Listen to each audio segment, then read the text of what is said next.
Is that me? Yeah. Oh. It's going to be good. It's time for Bingo is Life.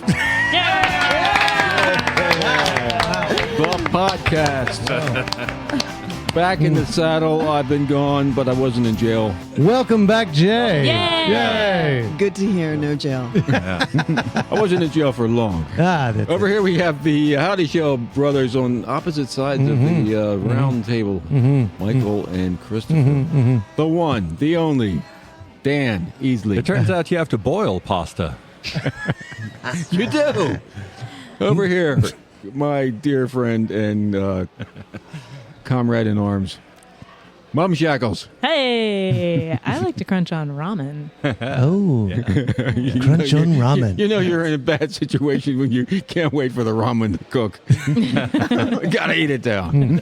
We have two. We have someone in the Silent Dave and the Silent Aaron show. Yeah, right. This evening. We have another power couple. Yeah. That's right. I love that that little girl that was bowling tonight. She was like an tried. enigma. Her, you couldn't tell what she was thinking. Yeah, right. So cute. There's not a lot of thought that goes into the thinking. What? Exactly. Bowling, when you're bowling. bowling being a part of the entertainment extravaganza here at Ruby's every Tuesday evening. Bingo's Live, not the podcast, but the bingo. How was the bingo? It was good. The bingo was good. It was good. The bingo was great. Now that girl you're talking about at the very end, I thought she showed such bravery. She was so little. I don't know how old she was, but she was amazing. She got up there and she rolled that ball, went right into the gutter. Yep. Everyone was with her. Yeah, And you know yeah. how hard it is to hit a pin. Oh, absolutely. And then when she hit that pin, I knew. I said, Yeah, it was this place is beautiful. going to explode. And it did. And it was so much fun. And boy, I wish you were here. You should have Okay, been cheers. here. That's to everyone, right? Oh, good. And you could be that here was Tuesdays at 7:30. It's 7:30 every Tuesday. Yes. Don't miss it. It was my first time. Yeah. Really? Yeah, Oh, really. It was interesting. absolutely entertaining. Really, nonstop. That child could have been like totally zen, or she could have been having all kinds of traumatic turmoil going Yeah, she's on. never No. going to forget this forever. I think she's going to be fine. or she'll forget it in 10 minutes. Yeah, when well, she that's true. turns 18, she is going to truck it over to the tattoo parlor and she's getting some duck pins Duck pins. Yeah. emblazoned upon her skin. Oh my gosh. I hope so. Yes. It's gonna be great. Speaking of emblazoning things on your skin, do you guys want to hear another I would love to. unexpected notion from Dan Easley? Bring it. Adapt yourself to those around you. There's no need to show your ability before everyone. Employ no more force than is necessary. Let there be no unnecessary expenditure, either of knowledge or of power. The skillful falconer only flies enough birds to serve for the chase. If there is too much displayed today, there will be nothing to show tomorrow. Always have some novelty with which to dazzle. To show something fresh each day keeps expectation alive and conceals the limits of capacity. That was another unexpected notion from Dan Easley, read Dan out of the Easley. tiniest dang book in the world. Wow. I'm sorry, I threw it. That's exactly what that girl was thinking as she bowled the bowling ball this evening. Is that the art of war? Balthazar Gracian, a Spanish Jesuit priest, wrote that in 1637. Close enough. It The applies. art of worldly wisdom. It applies to bingo. That's all. It really does. Folks, Conceals limitations. our special guest this evening. Hi. I'm so excited Hey. to introduce them to you all. So, true story. I met Ingrid when a tree in my yard fell on her house. Oh, my It was an act of Wow. God that Divine we met. intervention. That's It right. was divine that we met, and then I don't know how many years later, but at some point Ben started hanging around, and then they got married. Ladies and gentlemen, this is Ben Lambert and Ingrid De Sanctis.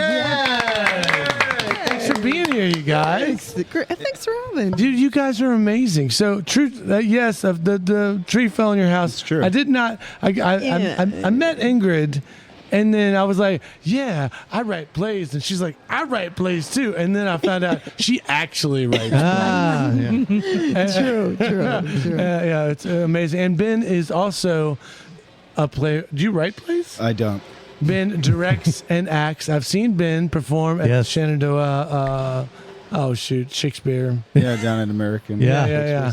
Yeah. Good stuff. All good stuff. All good. Wasn't stuff. it when the tree fell on the house that you realized that in the state of Virginia I have to pay for it. you have to pay I think what really Thanks, happened, Virginia. The old the Dominion. tree, it was the next morning, and I think I called you all for the Yes, first time. And I Virginia. was like, hey, There is a tree clause. that's right. I think you need to pay for the tree that fell on my house. And then we were like, no, I paid for the tree. They that called it an act of fell God. on my house. That's right. It was a beautiful white It was gorgeous. the tree, and it was gorgeous and huge, and it was a really bad ice storm Unbelievable. that caused that to happen. And look at us now. I know. Now. Oh, we got to play music in your backyard. Yeah, love it. that's right. That's right. We Yeah, have. it's fantastic. Yeah. Now, life is actually being your neighbor has been one of the joys of living in the neighborhood. feel the Love having same. you guys as the neighbors. Oh my gosh. It's fantastic. Yep. Anyways, you all can't be the neighbors, so let's see. So I'll throw out a couple different things.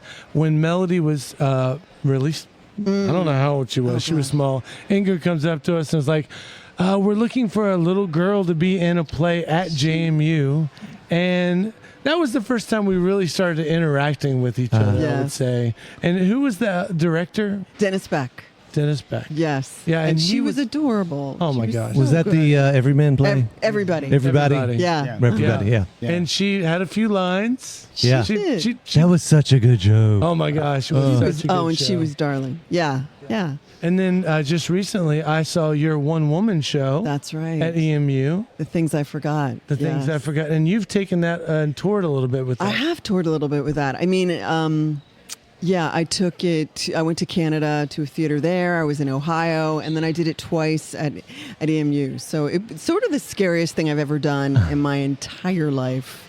To do an 80-minute solo piece. Jason. Holy, yeah. Yeah, and right. But it's incredibly Yeah. personal. Yeah. Yeah, it is. Oh, Yeah. It's really good. Yeah. Highly suggest. Are you awesome. doing it again? highly suggested. I mean, well, I hope so. You do all that work. Yeah. Yeah. And Ben was the director on that piece, so Oh, I we didn't know collaborated. that. Yeah. Yeah. So that was like our first time we collaborated that way, which was really awesome.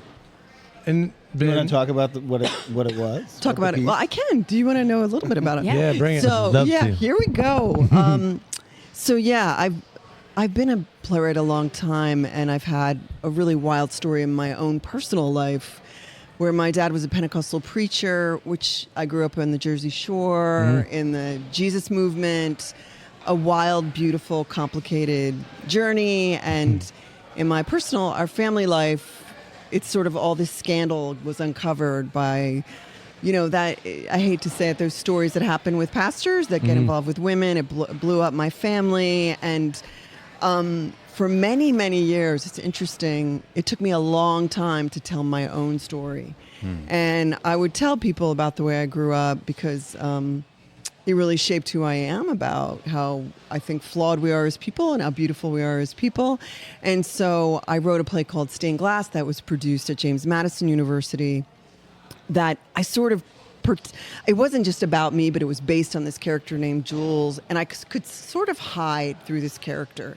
And it was a story about her going home after her father died and talking to 4 women that she thought were involved with her father, and all these other characters like Cinderella and Pinocchio, and these imaginary characters were in it. And then I taught a solo performance class at James Madison University, and I thought I dared myself. Every once in a while I creatively dare myself to do something impossible. And I thought, yes, I'll write a solo. And I got a grant, and then I was doing it and thinking, oh no, I'm doing it. But it really was Oh, no, I'm I doing know. it. I'm doing it. And suddenly you have a show scheduled and you're like, I'm really doing it. And so it really was sort of a creative. When you're alone on stage, it's terrifying. So I ended up having 100 pairs of shoes around me and chairs and 20 yards of silk fabric, trying to see how interesting can I be. But it was deeply personal. And it was the first time in my life that I have really told my story from my point of view and went through the whole thing and sort of, I love stories that are about transformation, and that when people go through really difficult things and can come out the other side. So I've written a lot of plays about other people, and it was the first time I had to go, I think I've transcended that. And so it took me probably 40 years to write that play and be able to tell that story without it, you know what I mean, impacting me. So it was cool to have been along the way in that journey. It was wild. And I'm sure I wasn't always easy to direct. I was a little bit stressed out, but it was fun. Yeah. Tell us about directing your significant other in a play, because I don't think I could do that either way. Yeah, it was a trip. I mean, I think one of the things that I was just thinking about that, like as you were talking, that you can kind of, you go into rehearsals sort of imagining that this rapport that you have in your life and the relationship that you have and all of that, you can kind of, you've built all this goodwill, and you can then just kind of go in and, you know, be quite direct and honest and sort of, you don't have to do all of the extra stuff that you might have to do if you're working with an actor that you don't know. But then I discovered that's not really true. Really, I mean, it's so vulnerable to be an actor, and no matter what relationship you have with, you know, what relationship Ingrid and I had sort of outside of the rehearsal room, you sort of had, or I found that we had to sort of build the whole trust thing in a totally different context and way, and it took, I think, a lot of time. Yeah, and I also think there's sort of a, I don't know, there's a crisis I had throughout the process of feeling like self-indulgent. You know, I don't know when it was, like there's something I think about actors that are very selfless, though people think they're full of themselves, but they're actually putting themselves out there looking like a fool. And I'm in awe of actors. I teach actors, I direct actors. Ben is an incredible actor, but there's something amazing of that. But when I was up there doing it all about me, I had to sort of get my head in the right place, that it's about me, but it's not about me. I'm giving something away to somebody else. So I think throughout the process, I would stop and go, is this interesting? Who cares? You know what I mean? Like, am I really going to do this thing about how weird my family was or how weird my upbringing was?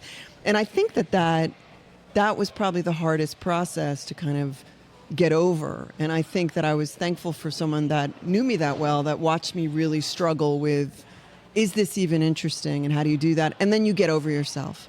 And you sort of know that every time I look at all of you around this table, every time you are bold enough to give me your story and let me hold it and see what I learned from it, it's incredible to do that. Yeah. You're the only person that can tell that story. That's right. From that perspective. And the more the more specific, the more universal. When I tell mine, it opens up yours. But it was weird for me sometimes to just be like, "Oh my God, am I really talking about this for 80 minutes?"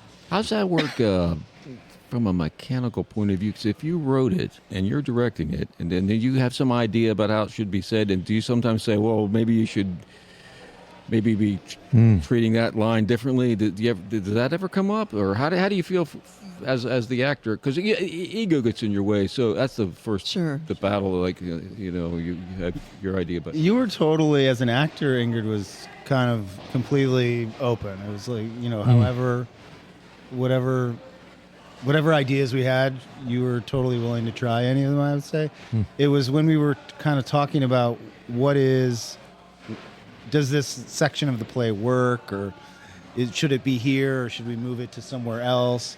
Because one of the things about Ingrid is you have you solicit a lot of input from people in your life. So there's a lot of voices about the work that you're doing that you're kind of grappling with all the time. Yeah, I'm sort of, I'm interested in that. It's like when I write a play, I like to read it with so many different people. Come over and I'll make you food. I just want to hear it again and again and again and what you think.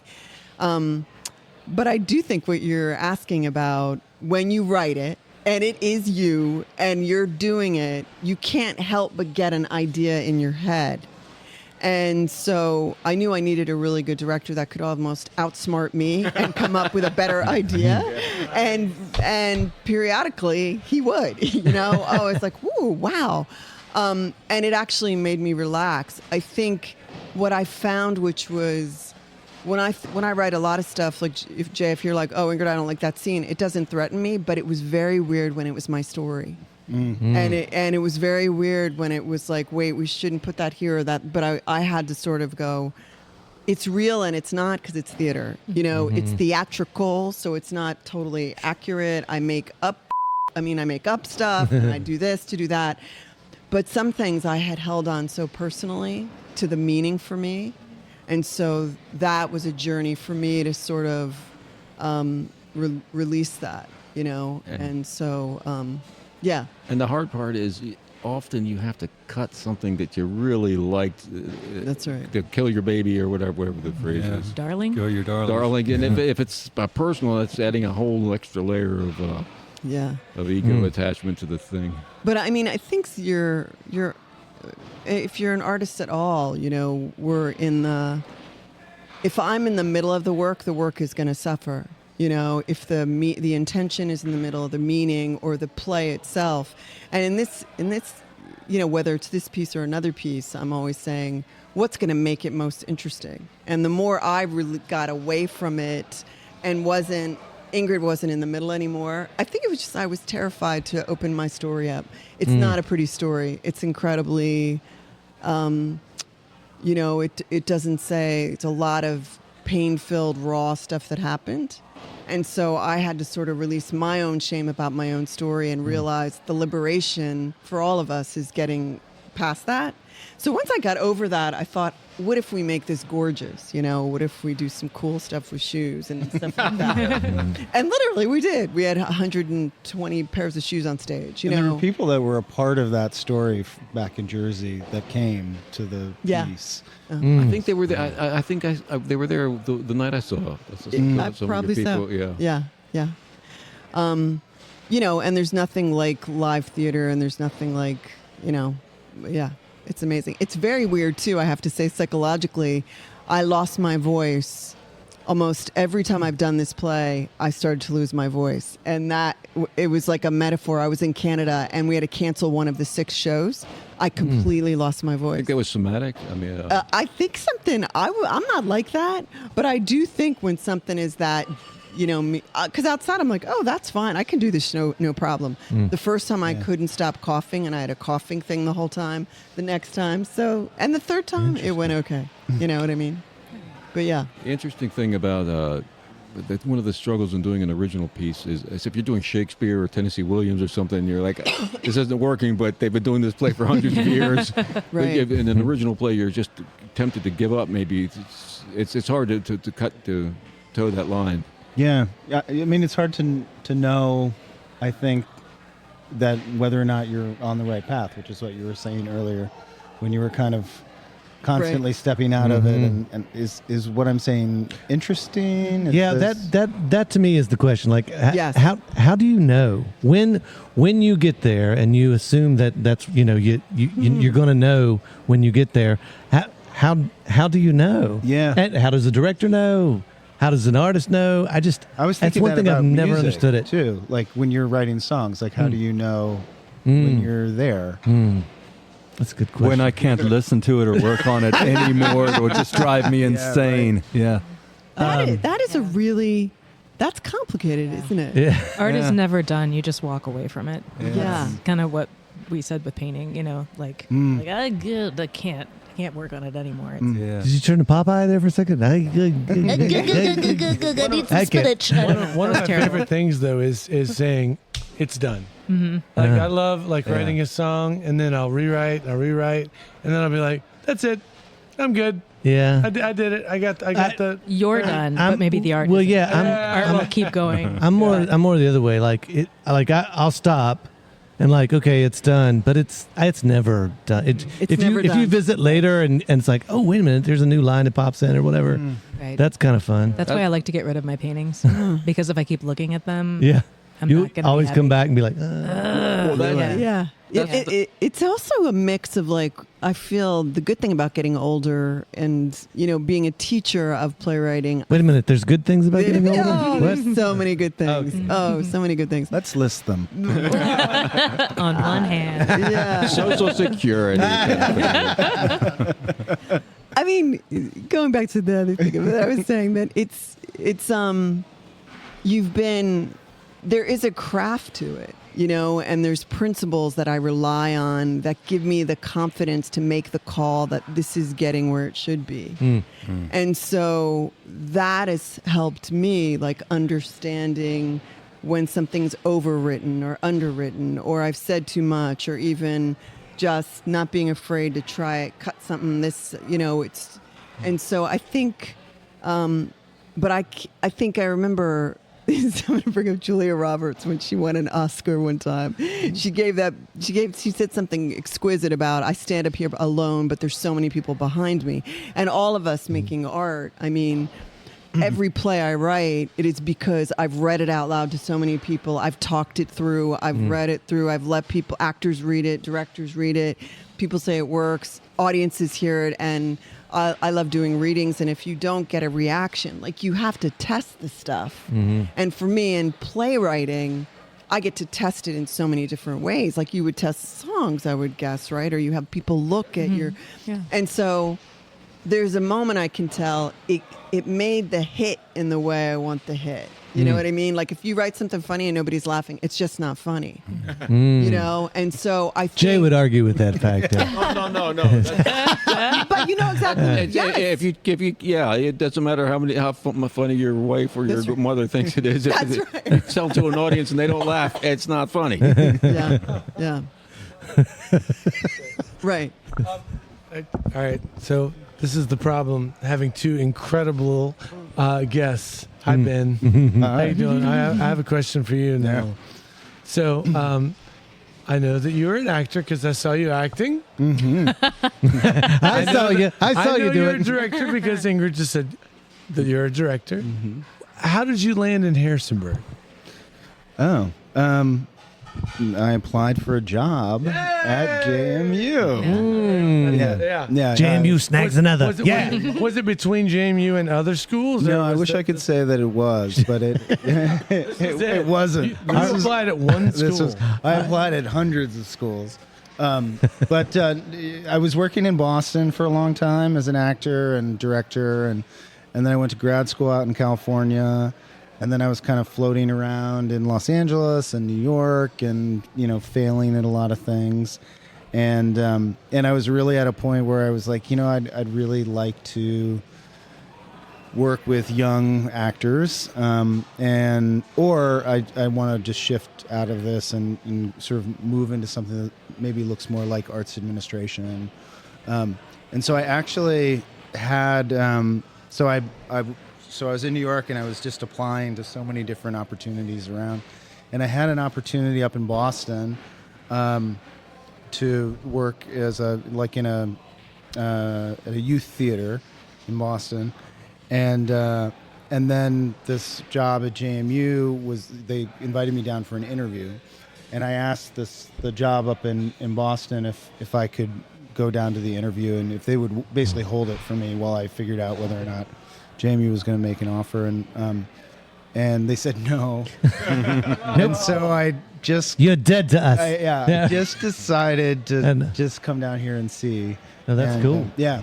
So would you say it was a risk? It was certainly a risk then. Yeah, very. To come down here. And how many That's years cool. have you been here now? It's my 10th. Hey! I know, it really flies by. It's really strange how time works. Anyway. It's a human construct. That's right. That's what I... Yeah. Dan easily said that earlier this evening. And That's why At some between point New I York said and that. LA, Not I'm sure when. just interested, was there a theater that you got to perform in, or a space or something that you were in that stands out as well, if you're gonna remember anything I did, it would have been this. Or In Boston, I was in a play called Some Men that was written by Terrence McNally, who's a really fantastic player. He passed away during COVID because of COVID. And Some Men was about, so it was about gay, all the characters were gay men, and it was about their different characters and different relationships in each decade of the 20th century. And it was happening at the same time as gay marriage was going through the Massachusetts Supreme Court. And Terrence McNally would come up from New York with his husband to see the piece, and really it was at a company called Speakeasy, which is just a really solid regional theater company in Boston. We'll put it in the notes. Yeah. Yes, I could put it in the notes. Yeah. So I mean, that for me, that experience was just the best. Ingrid, what's your favorite role besides one that you wrote for yourself? What's my favorite role?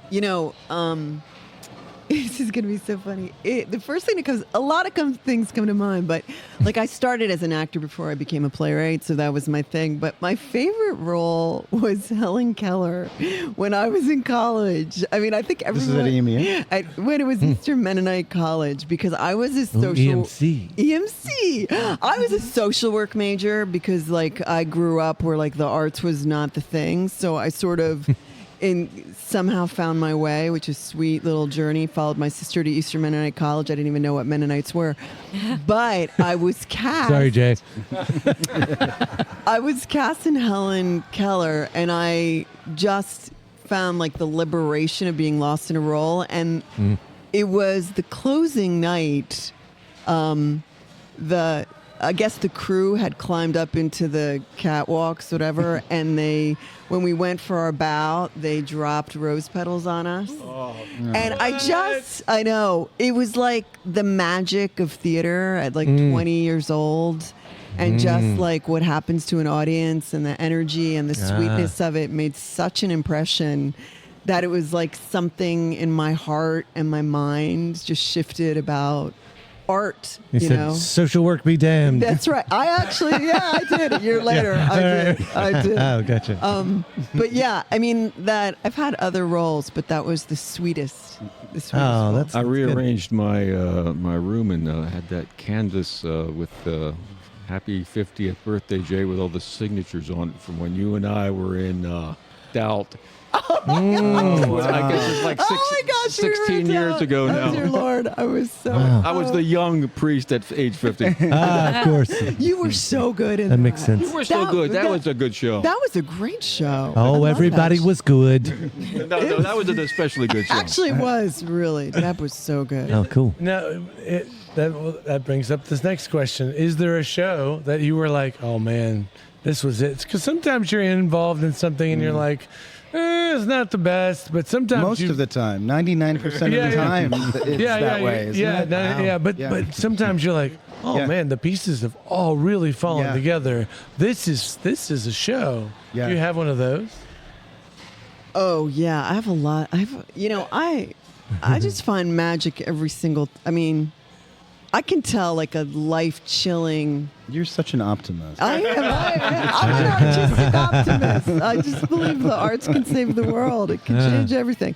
I mean, I think I was an actor, and I was teaching acting. I taught at Eastern Mennonite University, and then I was at Clemson University. And somewhere along the way, I wanted to be a playwright. And one of the thing where the magic of all the meaning and everything was when I wrote a play called A Body in Motion, which was based on a book by Howard Zare about survivors of violent crimes. And I interviewed about 12, if you know Howard Zare, there is Jay Zare right here, and there's lots of Zares. He's from the Illinois Zares, not the more superior New York Zares. Oh, okay. Glad we discussed this. He's the grandfather of restorative justice. He is a superhero across the world.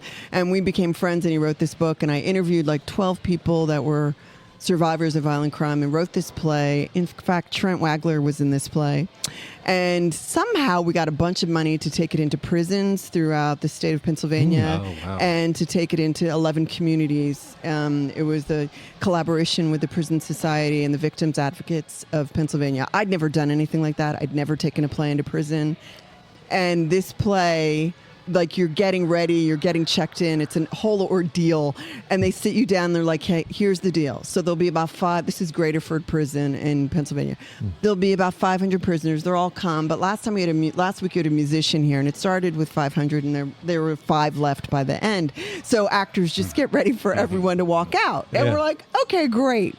So this play is really about transforming, and it's a collage play of different stories and how people get over things. And I just remember the world aligning, the stars, God, the universe, angels doing that play and getting a standing ovation at the end. And that play was hard for those male prisoners to sit through because it was about things that they had that they had done really to other people. Wow. And I remember looking at the actors, and they're just all weeping on stage and feeling like this is why we do theater. Right. Because it opens something in the heart. And then we had a conversation with this group, and it was for all of us involved in that journey. It's kind of another. Everything was perfect. And you can't, that was probably the most meaningful experience of doing theater in my life. I don't know if I can top that, but I think about it often. Yeah, that's really good. And sometimes when me and Mike do bingo, we look at each other. Yeah, it's and we think, when I co-host every week a game show, sometimes I weep inside. Never on the outside though. Yeah, but you all are being funny right now. But that literally, I don't think that's the highest compliment anyone has ever said to me. But you guys are being funny right now. It's magic, as opposed to before. Like anytime you do even goofy magic. Yeah. Like today, like we kept looking at each other like it's so just getting people to be entertained and bringing energy. You've It's built like a subculture down here. It's a cult. It's taken 7 to 8 years. Yeah, We're not right, exactly sure how long we've been doing it, somewhere around there. But tonight was a good example of the awesome. crazy. Yeah, it was awesome. Thanks for being here. Oh, We're not saving any lives, but maybe the world as a whole. Yes. stuff. Well, okay. Now, we heard your story. How you got it? How did you get to Harrisonburg? Oh, I mean, it's a few different ways I got to Harrisonburg. I went to college here. There was a towel involved, wasn't there? Yeah, There's well, always a towel. they sent my sister a towel in the Mennonites when they try to recruit you because of the foot washing, I think, and she was looking for Wow. my mother. I didn't know that. Isn't that My very religious mother, on brand. Greta, was like, "This is the school." So she Have you came- seen their towel? I'm not kidding. We had that little EMC towel for a long time. Oh my God, what a metaphor. Yeah. And so my sister came here, and then I sort of followed her, and then not even, like I said, not knowing what Mennonites were, and then I left and went to graduate school. Then after graduate school, Barbara Graber, who was the theater professor here, was going on sabbatical and called me and said, "Hey, you're graduating next year, want to cover for a year?" And I really didn't. I went to get my MFA in acting. So I was identified as an actor there, and then she invited me here, and then I fell in love with teaching, and then I went to Clemson and did some other things, and then years later, I came back here for a year, and I was a guest artist at JMU, and then I got a full-time job at JMU. And so here I am. Yeah. And Harrisonburg is so thankful that you landed here. Oh, that's so Seriously, sweet. that's awesome. And, That's so and you too, sweet. Ben. I'm so glad. One of the things that I wanted to make sure I said before this podcast ends is something that Ben and Ingrid have done for me is they have made me and Mariana, my wife, feel very special. They invited us to their wedding, and we got to be the musicians at their wedding. And it was awesome. They have the coolest bunch of friends. I mean, we're talking actors and actresses and just interesting people. And we went out to this gorgeous place in the middle of, well, it's kind of not. It's not actually not even that So far we need away. we need to get this guest list then, and we need to invite them here to this. absolutely. See, that's what we do is we interview interesting people. Yeah. See, haha. We'll have to get the video feed for that one since they're good looking. you Oh know? yeah, right. really. You're right. The thing that I appreciate, though, is that no one knew me or Mariana there. We didn't know any. Well, we knew Trent. That was the Yeah. first person Oh, we yeah. knew. He was there. But everyone knew us as the musicians, and it was really fun to be. Was it? Oh yeah. Oh, I'm so Both glad. me and Mariana we are laughing like we get to be musicians all weekend. Even at a Dr. House show, he's usually not known as the musician. You guys made us feel so good. And I just wanted to thank you for that. And in a public forum, why not? That's Seriously. right. You're more than That's what I- musicians. You're more than just Was musicians. that before to or us. after the tree fell on them? Oh. It was Several years later. No, it was so sweet to have you there, actually. It was great. It was great. And it was a beautiful wedding. And it's super cool. Yeah, you get two theater people. We made people do games, meet Yes. each other. How Yeah. can you get a new friend by the end? We should have had bingo, is what we should have had. That's right. That would have been great. Save it for the anniversary. That's right. it. Yeah, that's There's right. always that. There you go. And our dogs are friends, and that's a good thing. Absolutely. Oh, yes. Masha and Nellie. That's right. Yeah, I feel like the friendship really solidified when we built the gate between the two fences of our yard. That's And right. the gate really is for the dogs. right. Yeah. I mean, Very it was good. like, they have a great backyard. Yeah. Ingrid is a tree planter, to say the least. And So eventually her trees can fall in your yard. exactly. It's coming. That's the plan. That's the Circle. It's revenge. And when I get the call, Ingrid, are you paying for this? Oh, No, let's look up some Virginia laws. God goes both ways. right. But trees take about 30 years to grow, as you know. Anyway. So Chris has a golden retriever. I just want to have the mental picture of these two dogs who are friends. What kind of dog? is it? Masha's a standard poodle. Oh, my goodness. She's a princess. Yes, Oh my she is. goodness. It is, She's also a rabbit killer. She is. She is a murderer. She's killed 6 rabbits. Like a cat, she's left them at the back door now. I Aw, think that's Ben sweet. caught her. I think it all started with the death of like 4 bunnies, probably, that were squished. That was a dark day. That was a dark night. It was the, Poodles are hunting dogs. They are. Yeah. I mean, I was worried with my vet. I said, is this okay for my standard poodle? Because I wanted, is this a bad thing to keep the hunter alive? And she was so tickled that there was a standard poodle killing animals. She did the same, like, they're hunters from Germany. Yeah. I should also say, though, so when our dogs run in the backyard, Oh, God. Masha is the fastest dog. Yeah, oh, absolutely. And Nellie's like, I can run fast. And then Masha's Yeah, just laughing nah, Nellie. yeah. Nellie's like a 7-year-old golden retriever at this point. And Masha's like 6 feet tall. Oh, yeah. Yeah. And those poodles also just kind of jump. They like They have do. lightness to They them. do. Golden retrievers are not good athletes. They're just They compared galump. to a poodle. Yeah, they just kind of galump across the They're yard. just designed to go, find things and bring them back, right? Yeah. As she runs around, I sit in the chair. You know, and watch. It's a great life. It's a good life. It's a good life in the Well, head. hey, that's a perfect way to end the episode. It is a great life.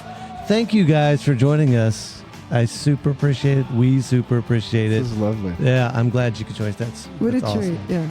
Thank you so much. Thank you. Thanks for being here. And thanks so much to our sponsor, Ruby's Arcade, in Absolutely. the historic Wine Brothers building in downtown This is Harrisonburg, where you can Historic. witness and participate in the entertainment Let's call it extravaganza. art. Let's that call is, it art. Let's call feel it free. art. Every Tuesday at 7:30 here in Harrisonburg. And thanks to Balthazar Gracian, the 17th century Spanish Jesuit priest, for his art of worldly wisdom. And his tiny, tiny books. All right, good night. Good night. Bingo is Life, a post-bingo Harrisonburg podcast, is brought to you by the Brothers How to Show and our friends at Ruby's Arcade in downtown Harrisonburg, Virginia. If you've enjoyed the show and feel it's worth spreading a little joy in this world, please tell just one person that you like this podcast. Word of mouth, more than any other form of promotion, is how creative works get noticed and sustain themselves. Thank you, Andrew Hickey, for that bit of wisdom, and thank you, listeners, for being part of the fun.